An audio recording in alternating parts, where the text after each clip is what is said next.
এই সংক্ষিপ্ত সময়ের মধ্যে একজন পবিত্র মানুষকে নিয়ে কথা বলবো ইনশাআল্লাহ তাআলা। সমসাময়িক প্রেক্ষাপটে বিশেষ করে শেষ 100 বছরে যখন থেকে অটোম্যান এম্পায়ারদের ডিফিট করা হয়েছে 1921 সালের পর থেকে এই ট্রেন্ডটা খুব বেড়ে গেছে। নবী করিম সাল্লাল্লাহু আলাইহি ওয়াসাল্লামের পবিত্র চরিত্র নিয়ে এখন যে যার মতো করে ব্যাখ্যা করার প্রয়াস পেয়েছে আর কি। যদিও এটা আবু লাহাবের সুন্নাহ, আবু জাহেলের সুন্নাহ, এটা উতবা বিনতে আমের আরেকজন ছিল, উতবা বিনতে আবু মুঈদ, আরেকজন ছিল সাল্লাম বিন আবু হুকাইক, আরেক ব্যক্তি ছিল আশনাক বিন শারিক, এরকম কিছু একটা তার নাম। এই সব মানুষরা ছিল আইয়ামে জাহিলিয়াতের মধ্যে। এই মানুষদেরই সুন্নাহ আর কি এখন নতুন করে চালু করা হচ্ছে বিভিন্ন জায়গায়, মুক্ত চিন্তার নামে, বাক স্বাধীনতার নামে, কলম চর্চার নামে, বিভিন্ন নাম দিয়ে আমরা এখন নবী সাল্লাল্লাহু আলাইহি ওয়াসাল্লামের পবিত্র চরিত্র নিয়ে যা ইচ্ছা তাই কথা বলার চেষ্টা করছি বা দুঃসাহস দেখাচ্ছি। তাব্বাত ইয়াদা আবি লাহাবি ওয়া তাব কি জন্য নাজিল হয়েছিল? নবী সাল্লাল্লাহু আলাইহি ওয়াসাল্লাম যখন সবাইকে সমবেত করে বলেছিলেন যে আমি যদি বলি তোমাদেরকে এই পাহাড়ের পিছনে শত্রু দল অপেক্ষা করছে, তোমরা কি আমার কথা বিশ্বাস করবে? সবাই বলেছিল যে আমরা তোমাকে আল আমিন বা সত্যবাদী বলে জানি, অবশ্যই তোমার কথা বিশ্বাস করব। তখন তিনি বলেছিলেন কুলু লা ইলাহা ইল্লাল্লাহ তুফলিহুন, তোমরা শুধু বলো লা ইলাহা ইল্লাল্লাহ, আল্লাহ ছাড়া কোনো ইলাহ নেই, তোমরা সফল হয়ে যাবে। এটা আইয়ামে জাহিলিয়াতের কথা। আবু লাহাব তালি দিয়েছিল, হাত দিয়ে তালি দিয়েছিল এবং ঢিল নিক্ষেপ করেছিল, নবী সাল্লাল্লাহু আলাইহি ওয়াসাল্লামকে কষ্ট দিয়েছিল। আল্লাহ পাক সূরা নাজিল করেছেন তাব্বাত ইয়াদা আবি লাহাবি ওয়া তাব, ধ্বংস হোক আবু লাহাবের দুই হাত এবং সে নিজেও ধ্বংস হোক। কিয়ামত পর্যন্ত এই পৃথিবীতে যদি একটা মুসলিমও বেঁচে থাকে এবং সে যদি কোরআন পড়তে জানে, সে আবু লাহাবকে এই সূরা পড়ার মধ্য দিয়ে অভিশাপ দিবে ইনশাআল্লাহ তাআলা। এটা নবী সাল্লাল্লাহু আলাইহি ওয়াসাল্লামের শান, তার মর্যাদা। সে শুধু একবার বলেছে হাততালি দিয়ে, এই কথা বলার জন্য আমাদেরকে ডেকেছিলে? এই কথা বলার জন্য আমাদেরকে ডেকেছ? আমরা আমাদের বাপ দাদাদেরকে, তাদের ইলাহকে ত্যাগ করে তোমার এক আল্লাহয় বিশ্বাস করব, এই জন্য ডেকেছ?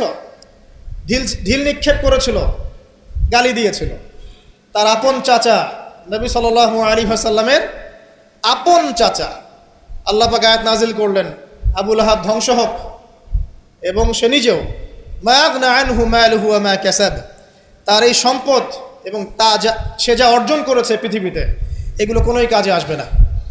সায়াসলা নারান যাতা লাহাব, শীঘ্রই অচিরেই সে প্রবেশ করবে এমন আগুনে যে আগুন লাল অগ্নিশিখা নির্বাপিত করছে। সাথে ওয়ামরাতুহু, তার স্ত্রীও, হাম্মালাতাল হাতাব, যে কিনা কি করত? হাম্মালাতাল হাতাব, খড়কুটা বহন করত, নবী সাল্লাল্লাহু আলাইহি ওয়াসাল্লামের আঙিনায় ফেলত। ফি জিদিহা হাবলুম মিন মাসাদ, তার গলায় থাকবে খেজুর পাকানো রশি, এটা দিয়ে আযাব দেওয়া হবে, নাউযুবিল্লাহ। কিয়ামত পর্যন্ত যত মানুষ বেঁচে থাকবে মুসলিম, যারা কোরআন পড়বে, ছোট হোক বড় হোক, ধনী গরিব, সাদা কালো, যে কোনো জায়গার, যে কোনো জাতির, যে কোনো বর্ণের, যে কোনো রঙের, আবু লাহাবকে সে কিয়ামত পর্যন্ত গালি দিতে থাকবে। এটা আল্লাহ পাকের বিচার। আর পরকালে তো তার জন্য যন্ত্রণাদায়ক শাস্তি অপেক্ষা করছে। আরেকজন ব্যক্তি ছিল যার নাম উতাইবা, এ আবু লাহাবেরই ছেলে। একদিন নবী সাল্লাল্লাহু আলাইহি ওয়াসাল্লামকে সে গিয়ে বলছে ওয়ান নাজমি ইযা হাওয়া, এই সূরার এই প্রথম দিকের আয়াতগুলো আমি বিশ্বাস করি না। এক পর্যায়ে নবী সাল্লাল্লাহু আলাইহি ওয়াসাল্লামের সাথে বাকবিতণ্ডা করতে লাগলো। আমাদের নবীজি তো তর্ক করতেন না, স্বল্পভাষী, মিষ্টিভাষী, নরম মানুষ ছিলেন, তর্ক করতেন না, নিজে কাউকে কখনো একটা থাপ্পড়ও দেননি, এমন মানুষ ছিলেন। তো সেই মানুষটাকে সে মুখে থুতু নিক্ষেপ করেছিল, তবে এই থুতুটা তার মুখ পর্যন্ত পৌঁছে নাই, আল্লাহ পাক পৌঁছাতে দেননি। আরো কষ্ট দেওয়ার জন্য তার জামা টানা হেঁচড়া করছিল। আর রাহিকুল মাখতুম বইয়ের মধ্যেই আছে, পড়ে দেখবেন। আল্লামা সফিউর রহমান মোবারকপুরি রাহিমাহুল্লাহ রচিত আর রাহিকুল মাখতুম, যেটা 1187টা বা 85টা বইয়ের মধ্যে ফার্স্ট প্রাইজ পেয়েছে, প্রথম স্থান অধিকার করেছে এই বই। এখানেই লেখা আছে।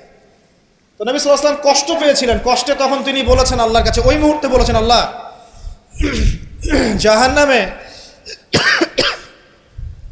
জাহান্নামে তোমার যে কুকুরগুলো আছে, জাহান্নামে কুকুর আছে আযাব দেওয়ার জন্য, এগুলোর মধ্যে একটা এর পিছনে আল্লাহ তুমি লেলিয়ে দিও। এটা বদদুয়া করেছেন নবী সাল্লাল্লাহু আলাইহি ওয়াসাল্লাম। আমাদের কিছু সুশীল আছে, তারা বলতে চায় যে নবী সাল্লাল্লাহু আলাইহি ওয়াসাল্লাম কখনো কটু ভাষা ব্যবহার করতেন না, কখনোই না। প্রয়োজন বোধে নবী সাল্লাল্লাহু আলাইহি ওয়াসাল্লাম বদদুয়াও করেছেন। প্রয়োজন বোধে নবী সাল্লাল্লাহু আলাইহি ওয়াসাল্লাম টানা 1.5-2 মাস ধরে বদদুয়া করেছেন। কোথায়? রাজির ঘটনা। রাজি একটা ঝর্ণার নাম বা একটা কূপের নাম, এক একজন এক একভাবে ব্যাখ্যা করে। এখানে 10 জন সাহাবীকে চোরাগুপ্তা হামলা চালিয়ে হত্যা করা হয়। একদল লোক এসে বলেছিল, আপনার সাহাবীদের মধ্যে এমন কিছু সাহাবীকে পাঠান যাদেরকে আমাদের কওমে নিয়ে গেলে ইসলাম শেখা যাবে, মুআল্লিম। নবী সাল্লাল্লাহু আলাইহি ওয়াসাল্লাম 10 জন সাহাবীকে পাঠিয়েছিলেন। এই 10 জনকে ট্র্যাপে ফেলে, এখন যেমন মুসলিমদেরকে ট্র্যাপে ফেলে হত্যা করা হয়, ট্র্যাপে ফেলে 10 জনকে হত্যা করা হয়। 3 জন ভাগ্যবশত বেঁচে যান, পাহাড়ের উপরে আশ্রয় নেন। তাদেরকে বলে, তোমরা নেমে আসো, তোমাদেরকে ছেড়ে দিব। তারা তীরের আঘাতে ক্ষতবিক্ষত ছিলেন। তারা মনে করলেন হয়তোবা তার অঙ্গীকার রক্ষা করবে, নেমে আসলেন। নামার সাথে সাথেই তাদেরকে বেঁধে ফেললো, মক্কায় বিক্রি করে দিল। তাদের মধ্যে একজনের নাম খুবাইব রাদিয়াল্লাহু আনহু। খুবাইব রাদিয়াল্লাহু আনহু, যার নাম আমাদের যুব সমাজ জানে না। আমাদের যুব সমাজ শাহরুখ খানের নাম জানে, খুবাইব রাদিয়াল্লাহু আনহুর নাম জানে না। যাকে মক্কার সবার সামনে, একটা গাছের নিচে মক্কার সবার সামনে শুলদণ্ড দিয়ে হত্যা করা হলো। শুলদণ্ড মানে পিছনের রাস্তা দিয়ে কিছু একটা লোহার দণ্ড প্রবেশ করিয়ে মাথা দিয়ে বের করে দেওয়া। এই দণ্ড দিয়ে তাকে হত্যা করা হয়েছে। হত্যা করার আগে তাকে বলা হয়েছে, তুমি কি চাও? সে বলেছে, আমি 2 রাকাত নামাজ পড়তে চাই। এবং নামাজটাকে সংক্ষিপ্ত করেছে। সংক্ষিপ্ত করে সে হাত তুলে আল্লাহর কাছে দোয়া করেছিল, আল্লাহ, উপস্থিত যারা আছে এদের একটাকেও তুমি ছেড়ো না। ওয়াকতুলহুম বাদাদা, তাদের সবাইকে তুমি সবগুলাকে এক জায়গায় করে হত্যা করো। দেখা গেছে ওই সবার লাশ বদরের কূপে পড়েছিল। বদরের পরেও যে যুদ্ধগুলো হয়েছে এগুলোতে এরা মারা গেছে। বদরের পরে যে যুদ্ধগুলো হয়েছে এর পরে এগুলো মারা গেছে। আসলে ঘটনাটা বদরের পরেই সম্ভবত। যাই হোক, আমি যেটা বলতে চাচ্ছি, খুবাইব রাদিয়াল্লাহু আনহুকে তখন অপশন দেওয়া হয়েছিল যে তোমার জায়গায় যদি মুহাম্মদ সাল্লাল্লাহু আলাইহি ওয়াসাল্লামকে হত্যা করি, তুমি কি নিষ্কৃতি নিবে? সে তখন বলেছিল রাদিয়াল্লাহু আনহু যে আমার জায়গায় মুহাম্মদ সাল্লাল্লাহু আলাইহি ওয়াসাল্লামের একটা চুলকেও যদি আঘাতপ্রাপ্ত করা হয় আমি সেটাও বরদাস্ত করব না। এবং তিনি তখন একটা কবিতা আবৃত্তি করেছিলেন, বিভিন্ন কিতাবের মধ্যে কবিতাটা আছে, ওয়ালাস্তু বালি হিনা উক্তালু মুসলিমান, আমি কোনো পরোয়াই করি না যখন আমাকে মুসলিম হিসেবে মৃত্যু দেওয়া হচ্ছে। আলাই জামিন কানাল্লাহি মাসওয়াই, যে পাশেই আমাকে পাশ ফেরানো হোক না কেন, এই পাশ আল্লাহর জন্যই। ওয়াযালিকা লিলাহ ওয়া ইয়াশা, তিনি এমন একজন ইলাহ যিনি চাইলে ইউবারিক আলা ফি কুল্লি শিলইন মুমাজ্জাত, তিনি আমার দেহের প্রত্যেকটা হাড় এবং গোশতের টুকরায় বারাকা দিতে পারেন। তাকে এভাবে শহীদ করা হয়। তো এই 10 জনকে ট্র্যাপে ফেলে হত্যা করা হয়েছিল। খুবাইব রাদিয়াল্লাহু আনহু তাদের মধ্যে একজন। খেয়াল করে দেখেন, নবী সাল্লাল্লাহু আলাইহি ওয়াসাল্লাম এই ঘটনার পরে 1 থেকে 1.5 মাস তিনি টানা বদদুয়া করেছেন এই কওমকে যেন আল্লাহ পাক ধ্বংস করে। ঠিক আরেকটা ঘটনা এর কয়েক মাস পরে ঘটে যায়, এর নাম বীরে মাউনার ঘটনা। বীরে মাউনা একটা জায়গার নাম, যেখানে একইভাবে দিন শেখার কথা বলে দায়ীদেরকে ডেকে নিয়ে এসে 70 জন দায়ীকে একসাথে হত্যা করা হয়েছে ট্র্যাপে ফেলে। এই জিনিসগুলো হিস্ট্রির কথা মনে করিয়ে দেয় আমাদেরকে। ইসলামের ইতিহাস পড়ে দেখেন, মঙ্গলরা, ওইদিকে রোমকরা, বাইজেন্টাইনরা বিভিন্ন সময় মুসলিমদেরকে ভেবে ট্র্যাপে ফেলে হত্যা করেছে। মসজিদে ঢুকিয়ে চারদিক থেকে মসজিদকে পুড়িয়ে দিয়েছে, আগুন দিয়ে দিয়েছে। এরকম অনেক ঘটনা ঘটেছে ইতিহাসে। আব্বাসীয় খেলাফতের সময় মঙ্গলরা যখন আক্রমণ করেছিল, মাত্র 40 দিনের ব্যবধানে 10 থেকে 20 লক্ষ মানুষকে হত্যা করেছে, সবাই মুসলিম। একটা কথা মনে পড়ে যায় ঘটনাটা বলতে গেলেই, ওই সময় আব্বাসীয় খেলাফতের যে মানে আমির ছিলেন বা খলিফা ছিলেন, তারা মোটামুটি দুনিয়া পূজারী হয়ে গিয়েছিলেন আর কি। দুনিয়ার যে মোহ তাদের মধ্যে ঢুকে গিয়েছে, ধন সম্পদ জমা করে করে এক একজন স্তূপ করেছিল আর কি। তো মঙ্গল যে কমান্ডার ছিল, যে হত্যা করেছে, সে আব্বাসীয় খলিফাকে তখন হেসড়ে নিয়ে এসে বলছে, কি চাও? সে বলছে, আমি পিপাসার্ত, পানি চাই। ওকে কারাগারে নিয়ে গিয়ে ওর মুখটা দুজন মিলে খুলে, দুজন দুদিক থেকে ধরে সোনার কয়েন ঢালা হয়েছে গলার মধ্যে। ও যে খাও, এগুলো পান করো। ওই মঙ্গল কমান্ডার, যে মঙ্গল, ওই যে হালাকু খায়ের নাম শুনেছেন, চেঙ্গিস খা হালাক, ওদের বংশধর, সে বলছিল যে এই যে ধন সম্পদগুলো তোমরা জমা করেছিলে, মুসলিমদেরকে বলছে, মুসলিম খলিফাকে, এই ধন সম্পদগুলো তোমরা যে জমা করেছিলে, এইগুলো যদি নিজেরা জমা না করে তোমাদের জনগণের কল্যাণে ব্যয় করতে, তারা আজকে তোমার পক্ষে যুদ্ধ করতো। এখন এগুলো খাও, পানি নাই। মঙ্গল কমান্ডারের কাছে শিক্ষণীয় বিষয় আছে না? যেটা বলছিলাম, নবী সাল্লাল্লাহু আলাইহি ওয়াসাল্লাম ক্ষেত্র বিশেষে বদদুয়া করেছেন। এই ব্যক্তির সম্পর্কে বদদুয়া করেছিলেন যে আল্লাহ আমাকে কষ্ট দিয়েছে, আমার মুখে থুতু নিক্ষেপ করতে চেয়েছে, আমার পোশাক ছিঁড়ে ফেলেছে, আল্লাহ তুমি তোমার জাহান্নামের কুকুরের মধ্যে একটা কুকুরকে দিয়ে খাইয়ে দিও। এই ব্যক্তি সিরিয়ায় গিয়েছিল ব্যবসা করতে, হঠাৎ করে রাত্রেবেলা দেখে চারপাশে বাঘ। আর এগুলো কোনো গাল গল্প নয়, হঠাৎ করে বাঘ চারপাশে। সে বলছে আমি মারা যাব। তার সঙ্গী সাথীরা বলছে যে আমরা তো এখানে আছি, কোনো সমস্যা নেই, আমরা তো কিছু দেখতে পাচ্ছি না। সে বলছে না, আমি যা দেখতে পাচ্ছি তোমরা দেখতে পাচ্ছ না। রাতের অন্ধকারে ঠিকই একটা বাঘ এসে তার গলা গর্দান ছিঁড়ে নিয়ে চলে গেছে। ওই যে বদদুয়া নবী সাল্লাল্লাহু আলাইহি ওয়াসাল্লামের, এই যে ফল। আরেকদিন নবী সাল্লাল্লাহু আলাইহি ওয়াসাল্লাম নামাজ পড়ছেন কাবার হাতিমে, সেজদা দিয়েছেন। উকবা বিন আবি মুঈত, একজন কাফের, ওই যে উটের, বড় উটের ঘটনা জানেন না, উটের নাড়ি ভুড়ি নিয়ে এসে তার গর্দানে গলায় চাপিয়ে দিল, আর পা দিয়ে নবী সাল্লাল্লাহু আলাইহি ওয়াসাল্লামের গালটাকে ঠেসা দিয়েছিল, যাতে প্রায় তার চোখ বের হয়ে আসতেছে এমন একটা অবস্থা। যদি কাউকে এভাবে চাপ দেওয়া হয় খুব জোরে, চোখটা লাল হয়ে যাবে না? এইভাবে স্পষ্ট লেখা আছে সিরাতের গ্রন্থগুলোতে। নবী সাল্লাল্লাহু আলাইহি ওয়াসাল্লামকে এই অবস্থা থেকে উদ্ধার করলেন তার মেয়ে ফাতিমা রাদিয়াল্লাহু আনহা। আল্লাহর নবী প্রচণ্ড কষ্ট পেলেন এই দিন, প্রচণ্ড কষ্ট, এবং হাত তুলে তিনি একটা একটা করে নাম উল্লেখ করতে থাকলেন। আল্লাহ, আবু জাহেল ইবনে হিশাম, উকবা বিন আবি মুঈত, উতবা, শাইবা, রাবিআ, নাম উল্লেখ করতে থাকলেন। আল্লাহ, এদেরকে তুমি ছেড়ো না, এদেরকে দেখে নিও। নবীজি একবার যখন আল্লাহর সামনে বলবেন কিয়ামতের মাঠে, আল্লাহ আমার উম্মত, আল্লাহ আমার উম্মত, আল্লাহ পাক এক দোয়াতেই নবী সাল্লাল্লাহু আলাইহি ওয়াসাল্লামকে বলবেন, তোমার উম্মতের মধ্যে যার অন্তরে সরিষা পরিমাণ ঈমান আছে ওকে বের করে নিয়ে আসো। সেই মানুষ যদি বদদুয়া করে নাম ধরে, তাদের কি অবস্থা হবে এবার চিন্তা করেন। সেই মানুষের শান, তার মর্যাদা, তার চরিত্র নিয়ে কেউ যদি কথা বলে, কটূক্তি করে, তার অবস্থা পরকালে কি হবে চিন্তা করেন। দুনিয়াতে হয়তো কিছু হবে না, হয়তো পার পেয়ে যাবে, এই দুনিয়াটা চূড়ান্ত ফলাফলের জায়গা নয়। আর মুসলিমরা এখন দুর্বল, তাদের আল্লাহর কাছে দোয়া করা ছাড়া এখন কোনো অপশনও নাই। দোয়ার অনেক অনেক ক্ষমতা আছে। নবী সাল্লাল্লাহু আলাইহি ওয়াসাল্লাম দোয়া করলেন, এই 10 জন ব্যক্তির লাশ বদরের প্রান্তরে পাওয়া গেছে। আবু জেহেল দেখবেন বদরের নিহত হয়েছে, উতবা, শাইবা, সবগুলা বদরের কূপে। এবং কূপে যখন তাদেরকে ফেলা হয়েছে, নবী সাল্লাল্লাহু আলাইহি ওয়াসাল্লাম কূপের পাশ দিয়ে যাওয়ার সময় বলছিলেন, তোমরা কি তোমাদের জাযা পেয়ে গেছো? তখন সাহাবীরা বলছেন, ইয়া রাসূলুল্লাহ, তারা তো মাইয়িত, তারা তো শুনতে পাচ্ছে না, আপনি কার সাথে কথা বলছেন? নবীজি বললেন, অবশ্যই তারা আমার কথা শুনছে এখন। আরেকজন ব্যক্তি ছিল যে নবী সাল্লাল্লাহু আলাইহি ওয়াসাল্লামকে নিয়ে এই কবিতা, গল্প, নৃত্য, মেয়েদেরকে নাচাতো, এসব তৈরি করতো, মক্কা ছড়াতো। তার নাম আশনাক বিন শারিক। একটু বৃদ্ধ লোক ছিল, বুদ্ধিজীবী টাইপের আর কি, খুব পণ্ডিত। তো এই কাজ করতে থাকতো। নবী করিম সাল্লাল্লাহু আলাইহি ওয়াসাল্লাম বদদুয়া করেছিলেন, প্লেগ, বসন্ত, গায়ে পচন ধরার মধ্য দিয়ে লোকের মৃত্যু হয়েছে। আরও আছে, বলতে গেলে অনেক সময় চলে যাবে, আপনাদের খুতবার সময় খুব শর্ট। আমি অন্য টপিকে যেতে যাচ্ছি আর কি।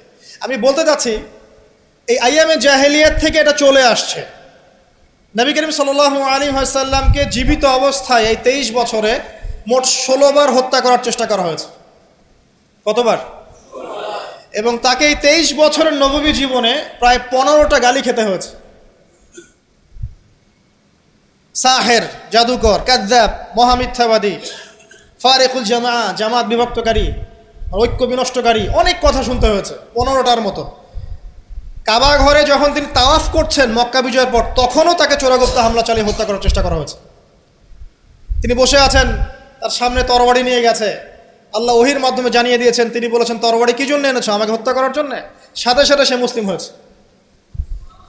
ইহুদিরা ডেকেছে, এই যে বনু নাজির গোত্র, যাদের ঘটনা সূরা হাশরের মধ্যে বর্ণিত আছে, সূরা হাশরের পিছনে দেখবেন বনু নজিরের ঘটনা আছে। বনু নজির এরা ডেকেছে নবী সাল্লাল্লাহু আলাইহি ওয়াসাল্লামকে, চুক্তি নিয়ে আমরা কথা বলবো, আমরা শান্তি নিয়ে কথা বলবো, এই জন্য ডেকেছে।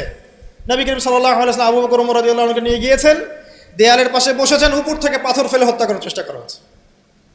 আল্লাহ পাক জানিয়ে দিয়েছেন, তিনি সেখান থেকে চলে গেছেন।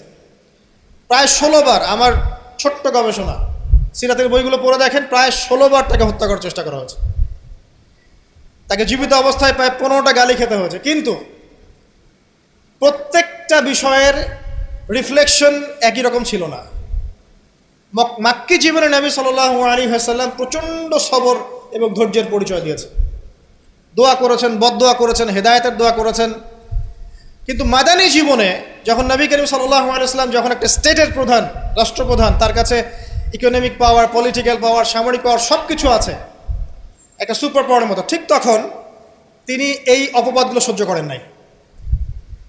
একজন ব্যক্তির নাম কাব বিন আশরাফ, নবী করিম সাল্লাল্লাহু আলাইহি ওয়াসাল্লাম সাহাবীদেরকে বলেছেন, ওকে মেরে চলে আসো। সাহাবীগণ এই মিশনটা বাস্তবায়ন করেছেন। পরে আরেকজন ছিলেন সাল্লাম বিল হুকাইক, আর এক ইহুদি নেতা। নবীজি একদিন বলেন, আমাকে কষ্ট দিয়েছে, কে আছো আমার মনে শান্তি দিতে পারো? 3 জন সাহাবী চলে গেলেন। খায়বারের দুর্গের মধ্যে ঢুকেই তার কেসাস করা হয়েছে। সবসময় রিফ্লেকশন একই রকম ছিল না। মক্কা বিজয়ের পরে, মক্কা বিজয়ের দিন তিনি সবাইকে ক্ষমা করে দিয়েছেন আমভাবে, শুধু কয়েক শ্রেণীর মানুষ বাদ দিয়ে, যার মধ্যে এক শ্রেণী হচ্ছে যারা নবী করিম সাল্লাল্লাহু আলাইহি ওয়াসাল্লামকে সারা জীবন বিভিন্নভাবে কথা, গান, লেখা, নর্তকী বিভিন্নভাবে তাকে কষ্ট দিত। ইবনু খাতাল নামে একজন ব্যক্তি ছিল, সে কাবা ঘরের গেলাফ ধরে ঝুলেছিল। ওই অবস্থায় আলী রাদিয়াল্লাহু আনহু তাকে হত্যা করেছে। আমি আপনাদেরকে বলছি না যে এটা সলিউশন, আমি এটা বলছি না আপনাদেরকে। আমি আপনাদেরকে বলতে চাচ্ছি, জীবিত অবস্থাতেই নবী সাল্লাল্লাহু আলাইহি ওয়াসাল্লামকে প্রায় 15টা গালি খেতে হয়েছে, তাকে 16 বার হত্যা করার চেষ্টা করা হয়েছে। কিন্তু সবসময় তার রিফ্লেকশন একই রকম ছিল না, প্রতিক্রিয়া একই রকম ছিল না। যখন মাক্কি যুগ, মুসলিমদের অবস্থা দুর্বল, মুসলিমদের হাতে কোনো রকম ক্ষমতা নেই, আলাদা রাষ্ট্র নেই, কোনো ইকোনমিক বেস নাই, আমরা সেখানে অনেকটাই দুর্বল, বেশ দুর্বল। বরং সেখান থেকে হিজরত করে চলে যেতে হয়েছে মদিনায়, তাই নয় কি? সেক্ষেত্রে ওই জায়গায় নবী করিম সাল্লাল্লাহু আলাইহি ওয়াসাল্লাম কোনো রকম সামরিক এগ্রেশন নেন নাই, কোনো রকম সামরিক বা আঘাতের বদলে আঘাত, এই টাইপের কোনো কনক্লুশনে তিনি যাননি। সবর করেছেন, বদদোয়া করেছেন। ঠিক যেমন আমি বললাম, আমাদের করণীয় এখন এটাই, সবর করতে হবে, আপনাকে বদদোয়া করতে হবে, আপনি নিজের রাসূলের আদর্শের উপর থেকে দেখাবেন, ইত্যাদি ইত্যাদি। এখন আপনার সেই ক্ষমতা নাই, সিম্পল। এখন আপনি এরকম কোনো ইনিশিয়েটিভ নিতে যাবেন না।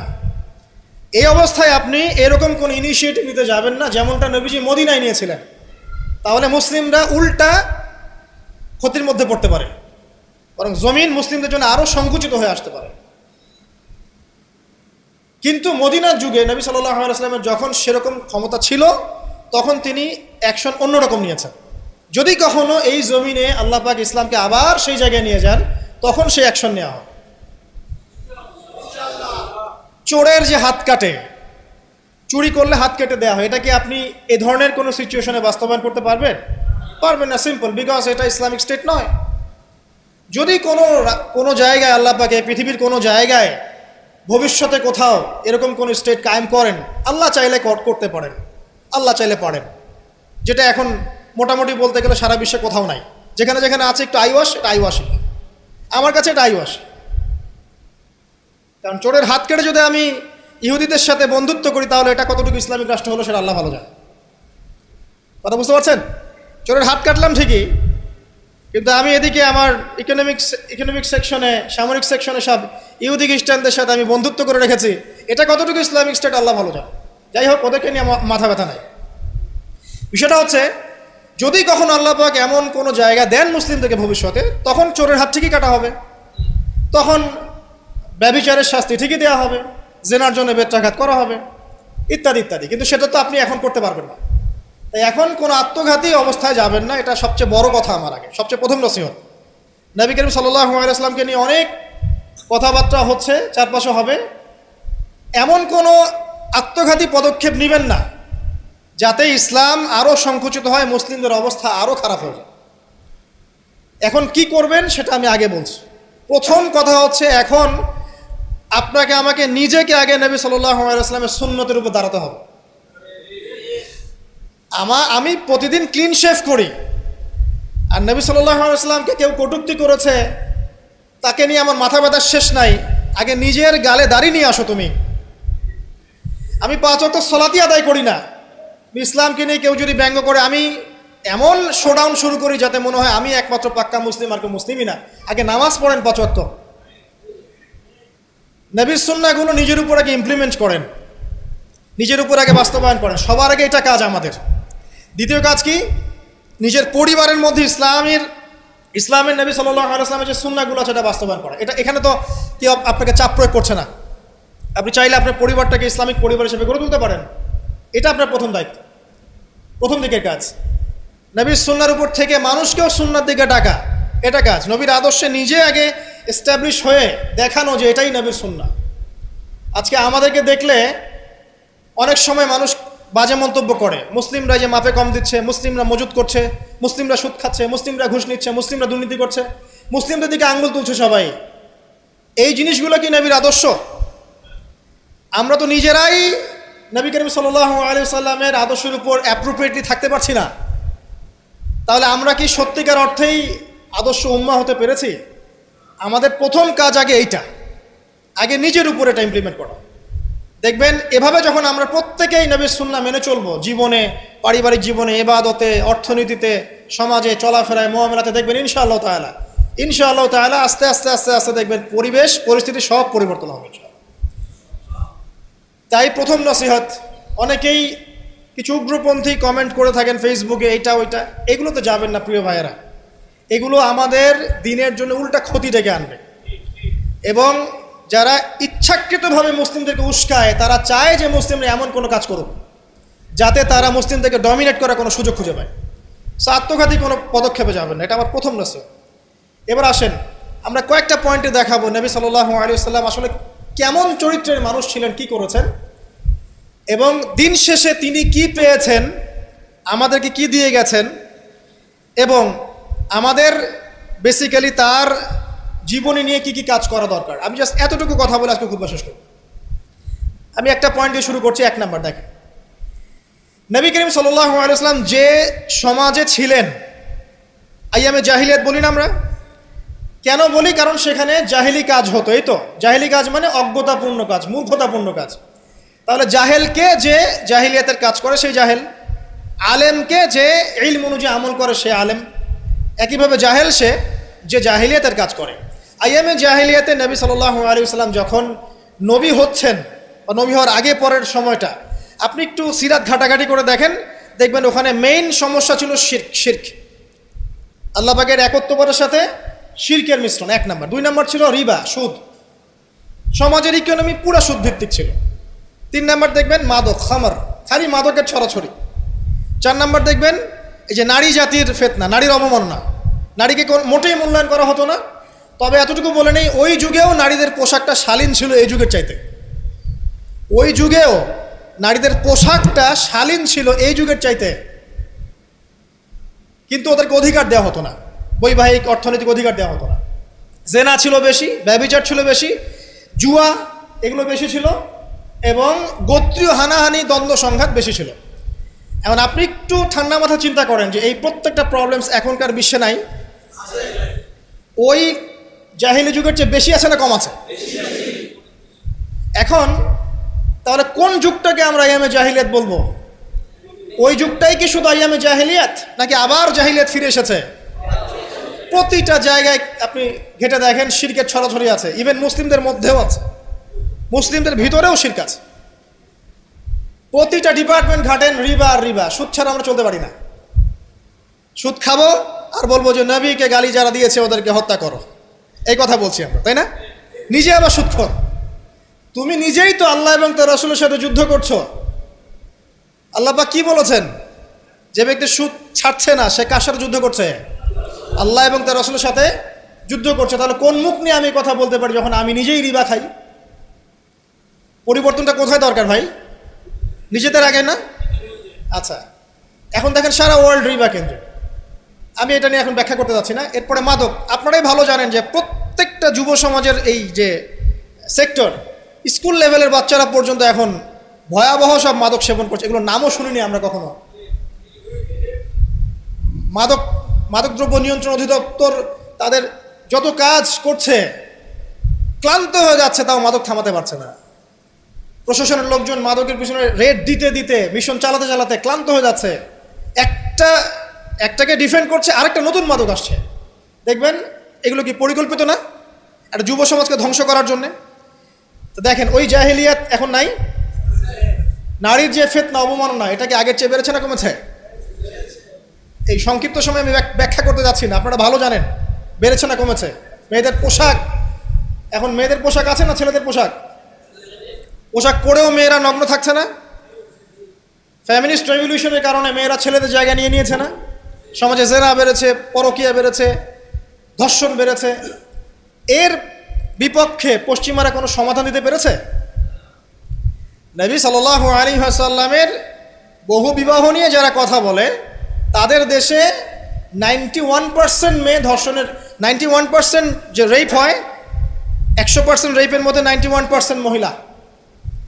এবং যাদের বয়স 20 বছরের কম, 18 বছরের কম, 18 বছরের কম প্রায় 46% সম্ভবত আমি দেখলাম মেয়ে রেপের শিকার হয়েছে। ওই সভ্যতায় যারা আমাদেরকে শিখায় যে ইসলামে বহুবিবাহ কেন নবী সাল্লাল্লাহু আলাইহি ওয়াসাল্লাম এতগুলো বিয়ে করেছেন, তারা শিখায়। বাদ দেন, ওইদিকে আমি যাচ্ছি না। মূল কথা বলছি যে এই জাহেলিয়াতের সমাজটাকে নবী সাল্লাল্লাহু আলাইহি ওয়াসাল্লাম পরিবর্তন করেছিলেন কিনা? কত বছরের মধ্যে? মাত্র 23। আমাকে একটা সমাজবিজ্ঞানী দেখান, একটা রাজনৈতিক নেতা দেখান, একটা অর্থনীতিবিদ দেখান, একটা দার্শনিক দেখান, একজন মহামানব দেখান, একটা লিডার দেখান, যে মাত্র 23 বছরের ব্যবধানে পুরো আইয়ামে জাহিলিয়াতকে এমনভাবে পরিবর্তন করেছেন যে মক্কা বিজয়ের পরে না মক্কায় কোনো শিরক আছে, না কোনো সুদ আছে, না কোনো মাদক আছে, না কোনো নারীর হেনস্থা অবমাননা আছে, না বেপর্দা অশ্লীলতা আছে, না জেনা আছে, না ব্যভিচার আছে, না গোত্রীয় হানাহানি দ্বন্দ্ব আছে। একটা মানুষ দেখান সারা বিশ্বে।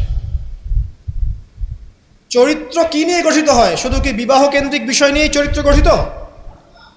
মানুষের চরিত্র বলতে আমরা কি বুঝি?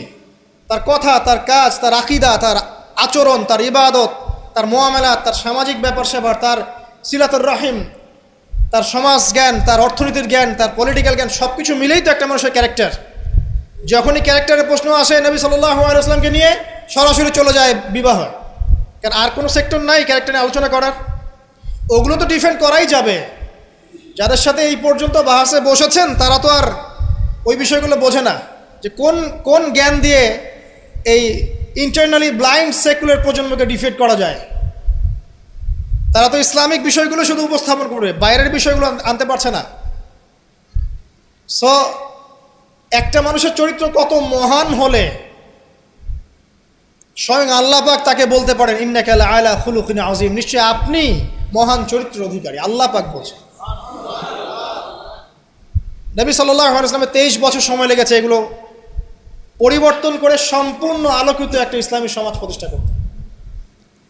একটা পয়েন্ট বললাম, তার চরিত্র আপনি বুঝে নেন, তার ক্যাপাবিলিটি বোঝেন, তার ব্যক্তিত্ব বোঝেন, তার গায়রত বোঝেন, তার শান মর্যাদা বোঝেন। 2 নম্বর দেখেন, 2 নম্বর পয়েন্ট, নবীজি যখন নবী হননি তার আগ থেকেও তিনি চেষ্টা করতেন সমাজ পরিবর্তন করতে। হেলফুল ফিজর তৈরি করেছিলেন ইত্যাদি। 40 বছর বয়সে যখন ওহী আসলো, 40 বছর বয়সে যখন ওহী আসলো, কি আসলো? আল কোরআন এবং তার ব্যাখ্যা সুন্নাহ। এই কোরআন এবং সুন্নাহকে কাজে লাগিয়ে, এর শিক্ষা দিয়ে, এর জ্ঞানটাকে প্রচার করে, মানুষের মধ্যে এর জ্ঞানটাকে ইনস্টল করে নবী সাল্লাল্লাহু আলাইহি ওয়াসাল্লাম পুরো সমাজটাকে সংস্কার করলেন। তাহলে এই যে জ্ঞানতাত্ত্বিক বিপ্লব, আমরা যেটা কথা বলি জ্ঞানতাত্ত্বিক বিপ্লব, জ্ঞানের রেভলিউশন, জ্ঞান নিয়ে কথা বলা, শিক্ষা দেওয়া, শিক্ষার মাধ্যমে অজ্ঞতার অন্ধকার দূর করা, কে সবার আগে করেছে এই 1400 বছর হিস্ট্রিতে? যারা এখন আমাদেরকে সায়েন্টিফিক এবং টেকনোলজিক্যাল জ্ঞানের কথা বলে, ওই পশ্চিমা সভ্যতাই, তারা কতদিন হলো সভ্য হয়েছে?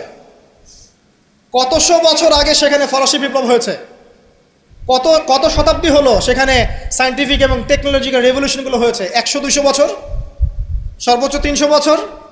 1400 বছর আগে নবী সাল্লাল্লাহু আলাইহি ওয়াসাল্লাম ইকরা দিয়ে জ্ঞানের রেভলিউশন করেছে। সাহাবীদেরকে জ্ঞান শিক্ষা দিয়েছেন। কোন জ্ঞান? অভ্রান্ত সত্যের উৎস, ওয়াহির জ্ঞান। ওরা যে জ্ঞান শিখাচ্ছে সেটা কি? বস্তুবাদী জ্ঞান।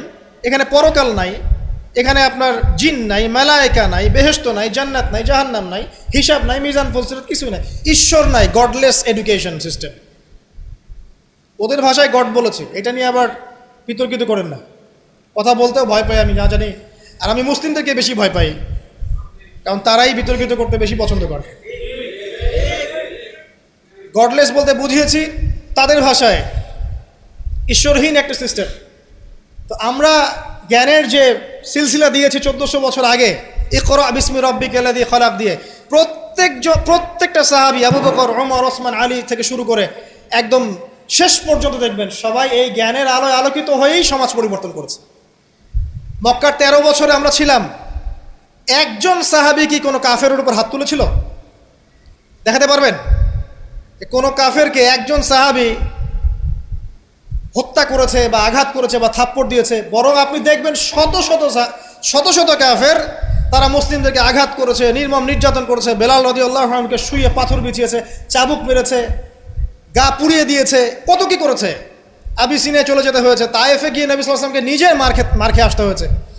এই যে 13 বছর সহনশীলতার পরিচয় দিয়েছেন এই শিক্ষায় শিক্ষিত মানুষরা, তারা কি উগ্র ছিলেন? তারা সন্ত্রাসী ছিলেন?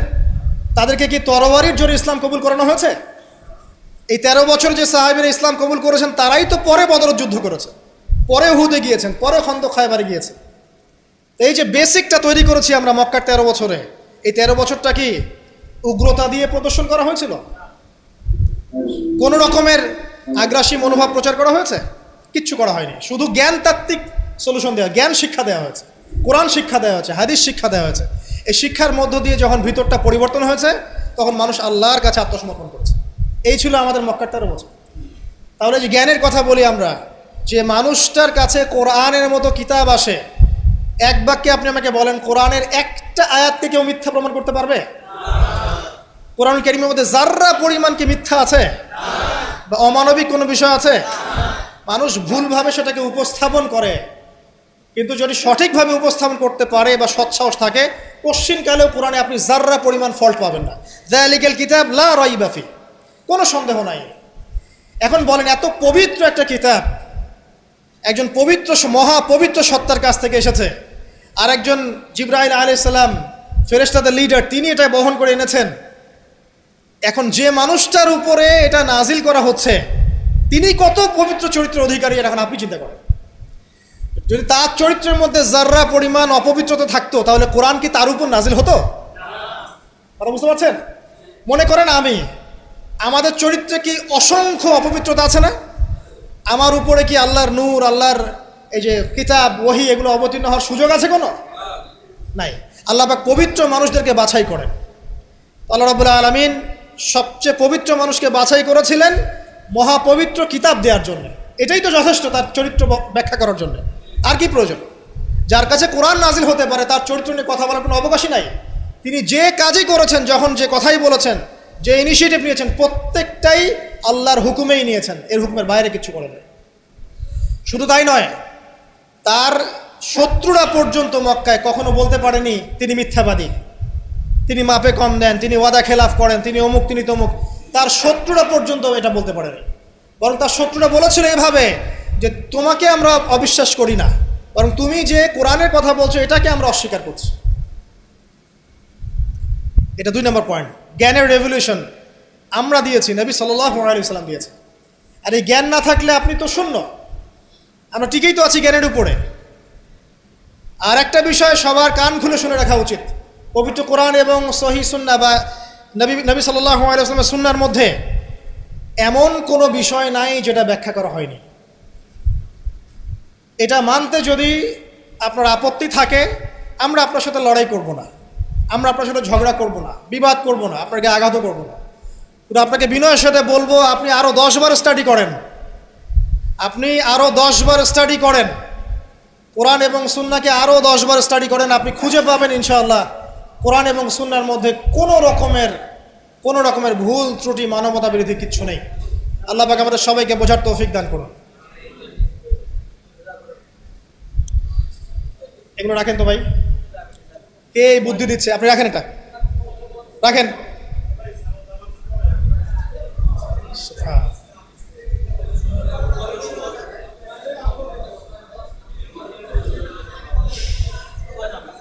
কয়টা পয়েন্ট বলেছি ভাই? শেষ করছি, সময় কম। তৃতীয় পয়েন্ট শোনেন, তৃতীয় পয়েন্টটা শোনেন। নবী করিম সাল্লাল্লাহু আলাইহি ওয়াসাল্লাম শুধু এমন মানুষ ছিলেন না যিনি শুধু কোরআন শোনার কথাগুলো নিজেই বলে ক্ষান্ত হয়েছেন, নিজের উপর আমল করেন নাই। এমন মানুষ তিনি ছিলেন না। প্রত্যেকটা আয়াত এবং হাদিস যখন এসেছে তার কাছে, তিনি নিজে আগে সেটার উপর আমল করে দেখিয়েছেন। দেখেন, একজন মানুষ দিন প্রচার করছেন, একজন মানুষ যিনি পরিবার চালানোর জন্যে রুজি রোজগারের চেষ্টা করছেন, একজন মানুষ তিনি পিতার দায়িত্ব পালন করছেন, একজন মানুষ তিনি স্বামীর দায়িত্ব পালন করছেন। নবী সাল্লাল্লাহু আলাইহি ওয়াসাল্লামের স্ত্রীরা কি তার প্রতি অসন্তুষ্ট ছিল? একজন মানুষ যিনি আবার যখন মদিনায় গেছেন তখন সেখানকার সামরিক বিষয় ডিল করছেন, পররাষ্ট্রনীতি অ্যাপ্লাই করছেন, রাজা বাদশাদের কাছে ইসলামের দাওয়াত দিচ্ছেন, যখন প্রয়োজন হচ্ছে তখন বদরের মাঠে তিনি অস্ত্র ধরছেন। একজন মানুষ যে এতগুলো কাজ করছেন, এই ভার্সেটাইল ক্যারেক্টার পাওয়া যাবে একটা মানুষ দেখান মহাবিশ্বে। একটা মানুষকে দেখান যার কাছে এই চরিত্রের সবগুলো দিক আছে, যিনি একজন আদর্শ পিতা, আদর্শ নেতা, আদর্শ অর্থনীতিবিদ, আদর্শ ফিলোসফার, আদর্শ পলিটিশিয়ান, আদর্শ লিডার, কমান্ডার। একটা মানুষ দেখান যার মধ্যে এই সব গুণাবলীর সংমিশ্রণ আছে। তারপরেও কি ব্যাখ্যা করতে হবে যে এই মানুষের চরিত্র আল্লাহ পাক কর্তৃক সার্টিফাইড, এই মানুষ আল্লাহর কর্তৃক মনোনীত একজন বান্দা? আর তো কিছু প্রয়োজন নাই। আবার নিজের উপর আমল দেখেন, এত কিছুর পরেও নিজে রাত জেগে তাহাজ্জুদ পড়ছেন, পা ফুলিয়ে ফেলছেন, সবচেয়ে বেশি জিকির করছেন, সবচেয়ে বেশি তেলাওয়াত করছেন, সবচেয়ে বেশি রোজা রাখছেন, সবচেয়ে বেশি নামাজ পড়ছেন, শুধু কথা বলেই ক্ষান্ত থাকছেন না, নিজেও আমল করছেন এবং সবচেয়ে সেরাটা করছেন। এমন একজন মানুষকে খুঁজে দেখান যে শুধু বড় বড় কথা নিজে বলেই না, বরং আমল করেও দেখায়। বহু অর্থনীতিবিদ আছে দেখবেন অনেক বড় বড় কথা বলবে, নিজেই সুদখোর। বহু দেখবেন পলিটিশিয়ান আছে বড় বড় কথা বলবে, নিজেই করাপ্টেড, দুর্নীতিবাজ। বহু দেখবেন সোশ্যাল নেতা আছে অনেক বড় বড় সামাজিক রেভলিউশনের কথা বলে। আপনি দেখবেন এই নবী সাল্লাল্লাহু আলাইহি ওয়াসাল্লামের এই সোনালী সমাজকে সে মূল্যায়ন করছে না। বহু দেখবেন ফিলোসফার আছে, দার্শনিক, আমরা এটাতে পড়েছি যে দর্শনের বড় বড় বিষয় নিয়ে কথা বলছে, জ্ঞান, আত্মা, ঈশ্বর, মহান সত্তা, পরম সত্তা, জ্ঞানের ডেফিনেশন, বস্তুবাদ, অভিজ্ঞতাবাদ, কত কথা বলছে। দেখবেন শেষে গিয়ে একটা কনক্লুশনও আসতে পারে নাই আজ পর্যন্ত। জ্ঞান আসলে কি এটার ব্যাখ্যাতে আসতে পারে নাই, একটা কনক্লুশন আসতে পারে নাই। আমরা যখন বলছি জ্ঞান মানে ওয়াহি, আল্লাহর ওয়াহি হচ্ছে চূড়ান্ত জ্ঞান, সিম্পল, শেষ, ফুল স্টপ। আল্লাহর ওয়াহি হচ্ছে চূড়ান্ত জ্ঞানের উৎস, আল্লাহর ওয়াহি হচ্ছে চূড়ান্ত জ্ঞানের উৎস, ফুল স্টপ। এটা আমাদের কমপ্লিমেন্ট, আমাদের আকীদা, মানহাজ। আর তাদেরকে দেখবেন জ্ঞান মানে বুদ্ধি, জ্ঞান মানে অভিজ্ঞতা, জ্ঞান মানে সমন্বয় ইত্যাদি বলতে বলতে মুখের ফেনা উঠে যাচ্ছে, কোনো কনক্লুশন আসতে পারছে না কেউ। নবী সাল্লাল্লাহু আলাইহি ওয়াসাল্লাম এমন একজন মানুষ ছিলেন যিনি সব কিছু শুধু আলোচনা করেই, ব্যাখ্যা করেই আর মানুষকে দাওয়াত দিয়ে ক্ষান্ত ছিলেন না, বরং তিনি কাজ করে দেখিয়েছেন। অ্যাজ এ ফিলোসফার তিনি সফল, অ্যাজ এ পলিটিশিয়ান সফল, অ্যাজ এ সামরিক লিডার তিনি সফল, একজন কূটনীতিবিদ তিনি সফল, সমাজবিজ্ঞানী তিনি সফল, অ্যাজ এ ফাদার তিনি সফল, অ্যাজ এ হাজব্যান্ড তিনি সফল। কি চাচ্ছেন? একজন মানুষের মধ্যে এত কোয়ালিটি থাকার পরেও তার চরিত্র নিয়ে কথা বলছেন। ওই যে বিয়ে, আয়েশা রাদিয়াল্লাহু আনহাকে কেন বিয়ে করলেন এত কম বয়সে? আপনি কি জানেন রবীন্দ্রনাথ ঠাকুরের বাবা কত বছর বয়সে বিয়ে করেছেন? আপনি কি জানেন রবীন্দ্রনাথ ঠাকুর নিজে কত বছর বয়সে বিয়ে করেছেন? এবং যাকে বিয়ে করেছেন তার বয়স কত ছিল? সে তো আপনাদের ট্যাগর। তিনি বিয়ে করেছেন 17 বছর বয়সে বা 18 বছর বয়সে, এবং তার স্ত্রীর বয়স ছিল 11 বছর। কই, এটা নিয়ে তো কোনো কথা বলেন না কখনো। সুবহানাল্লাহ, এটা বলতে গেলেও সময় চলে যাবে। তাওরাত, ইহুদিরা কথা বলে এখন এগুলো নিয়ে। তালমুদ, ওদের একটা কিতাব আছে তালমুদ, ওখানে এমনও লেখা আছে যে 9 বছরের নিচে মেয়েকে বিয়ে করাটা পুণ্যের কাজ। নেন, ইহুদি ওল্ড টেস্টামেন্টেও আছে এটা। মনুসংহতি একটা কিতাব আছে, বই, কিতাব বলা ঠিক হবে না, সেখানেও এসেছে মেয়ের যখন বয়স মানে বয়সন্ধিকালে আসবে, ঋতুস্রাব হচ্ছে, তাকে বিয়ে দিতে হবে। আমরা রামায়ণ পড়েছি, একটু জিজ্ঞাসা করবেন ওদেরকে বিনয়ের সাথে, আচ্ছা আমাকে কাইন্ডলি বলেন, রাম আর সীতার যখন বিয়ে হয়েছে সীতার বয়স কত ছিল? যদি সে অনেস্ট হয়ে থাকে তাকে অ্যান্সার করতে বলে। কত বছর বলেন? কত বছর? 7 বছর। নেন এবার, বহু বিবাহ নিয়ে কথা বলছেন, আপনাদের অবতারদের হিস্ট্রি ঘেটে দেখেন কতটা করে বিয়ে করেছে। কি বুঝাতে যাচ্ছেন?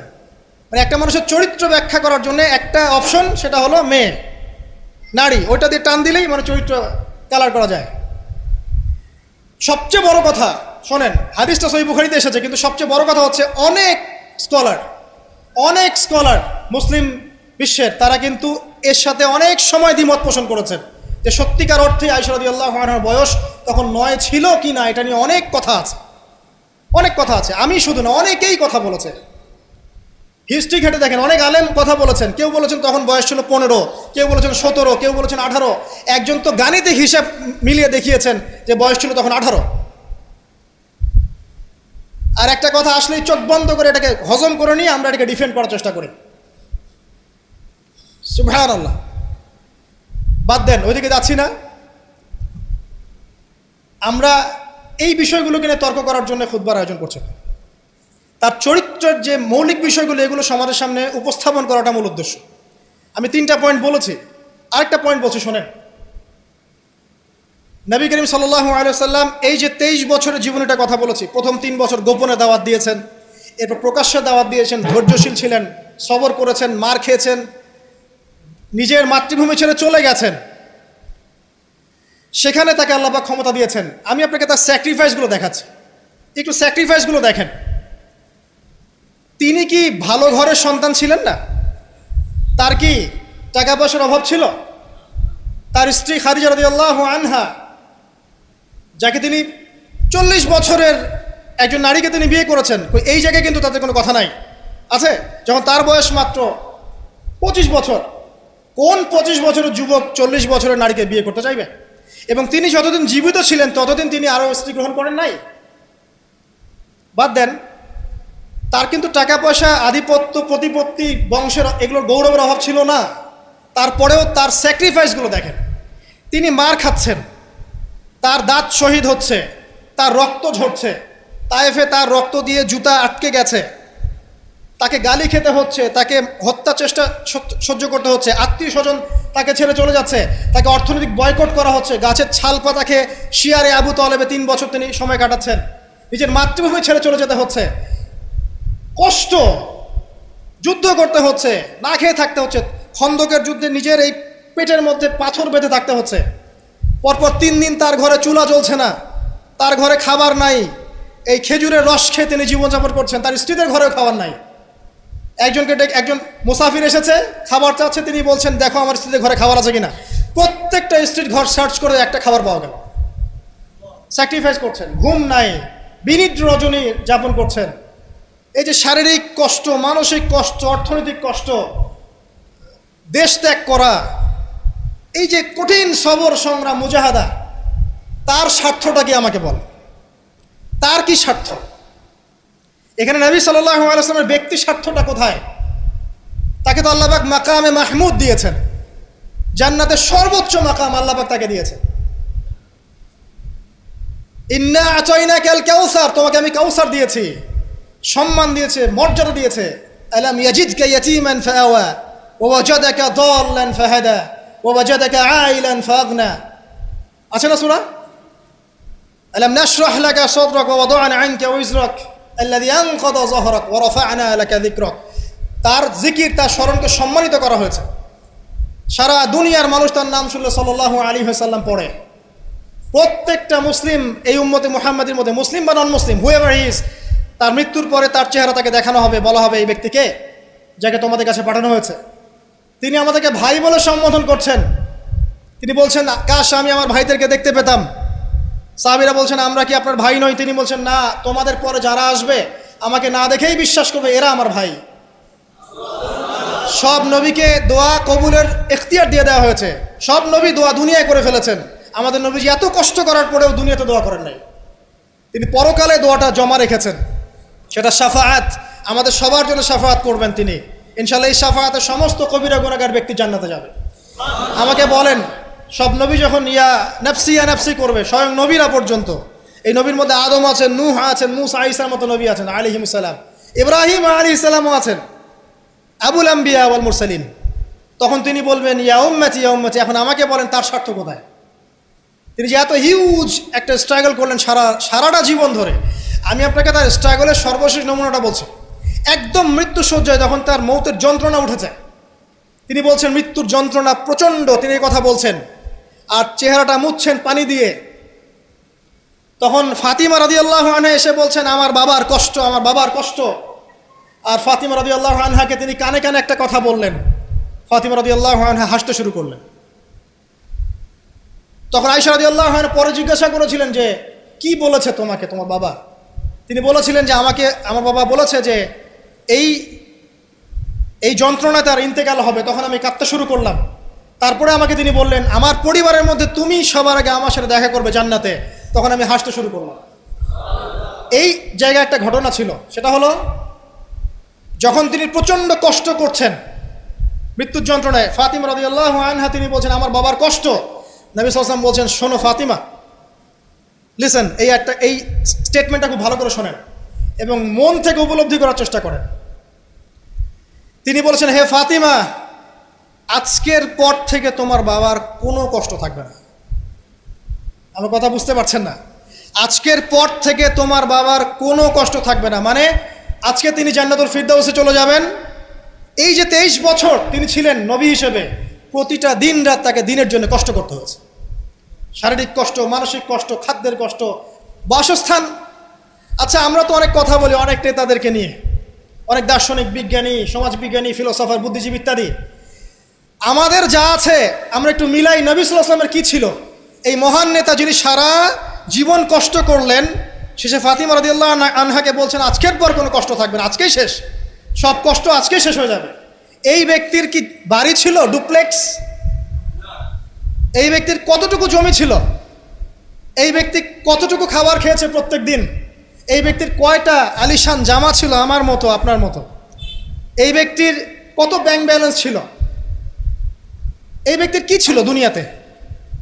দুনিয়ার জীবন চলার জন্য তার ঘরে কি ছিল? আসলে আমাদের প্রত্যেকের ঘরে যা আছে, নবী সাল্লাল্লাহু আলাইহি ওয়াসাল্লামের চেয়ে বেশি সম্পত্তি আছে। এই হিউজ স্ট্রাগল তিনি করলেন কার জন্য, মানে কাদের জন্য? তিনি পেলেনটা কি? এক কথায় উত্তর হচ্ছে, এই কষ্ট তিনি করেছেন উম্মতে মুহাম্মাদির জন্য।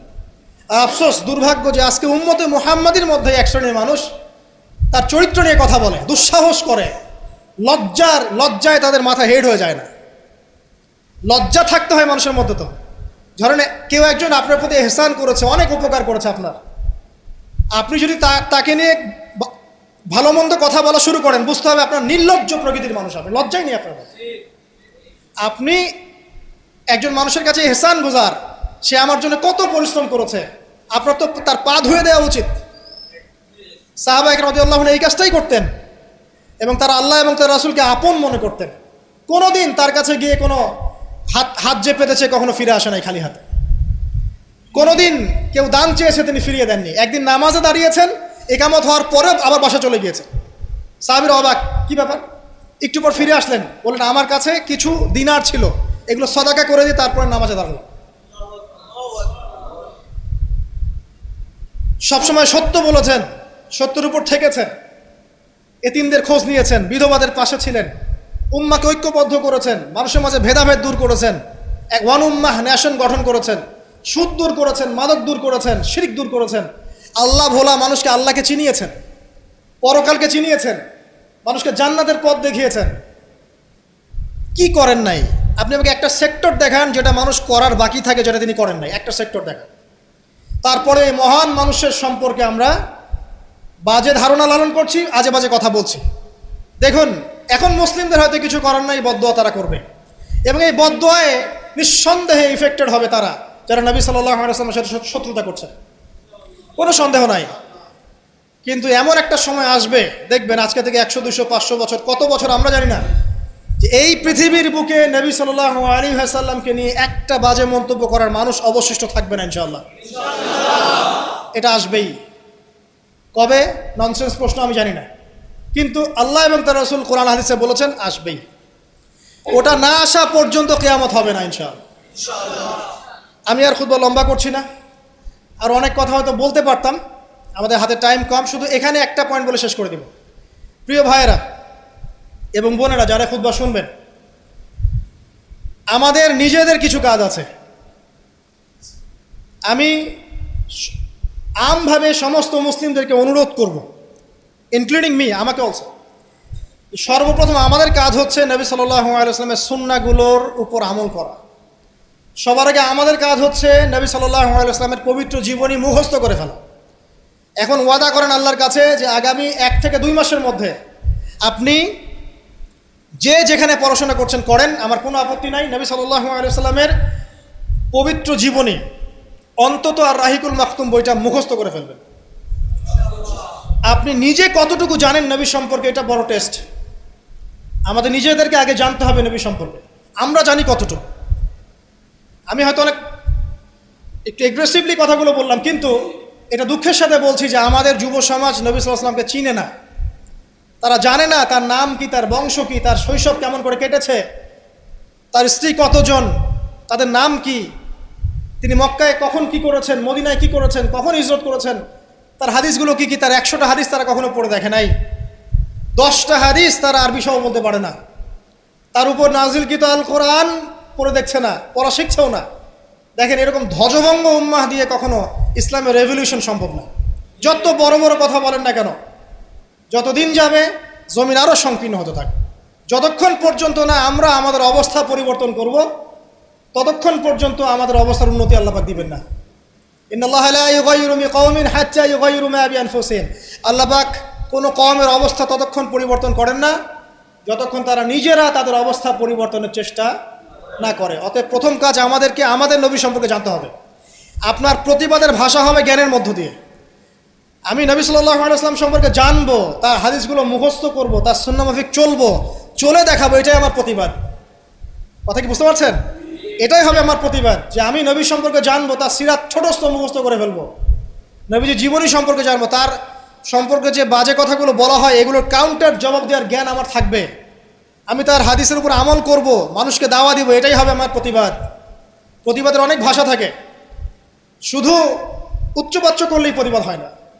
নিজেদেরকে আগে আমাদেরকে তার আদর্শের উপর এস্টাবলিশ হতে হবে, তখন গিয়ে ওই আয়াতের উপর আমল হবে। লাকাদ কানা লাকুম ফি রাসূলিল্লাহি উসওয়াতুল হাসানাহ। এবং এই উসওয়াতুল হাসানা আমরা জীবনের সব ক্ষেত্রে বাস্তবায়নের চেষ্টা করবো ইনশাআল্লাহু আযজা ওয়া জাল। প্রিয় ভাইরা, রাসূলের সিরাত পড়ুন, সিরাত মুখস্থ করুন, নবী সাল্লাল্লাহু আলাইহি ওয়াসাল্লামের হাদিসগুলো মুখস্থ করুন, পড়ুন। কোরআন অবশ্যই পড়া শিখুন, কোরআনের দাওয়াত মানুষকে দিন। উগ্র পন্থায় যাবেন না, একই সাথে শৈথিল্যতাবাদীও হবেন না, মধ্যম পন্থায় থাকেন, ইসলামের দিকে মানুষকে ডাকতে থাকেন। রাতারাতি কোনো ফলাফল পাওয়া যায় না, আস্তে আস্তে আস্তে আস্তে দেখবেন ফলাফল আসবে।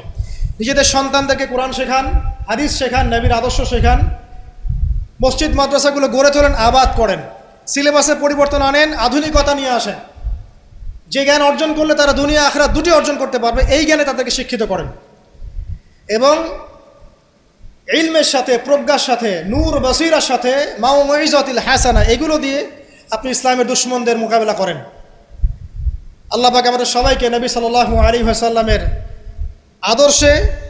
আদর্শবান হওয়ার তৌফিক এনায়েত করুন, আমিন।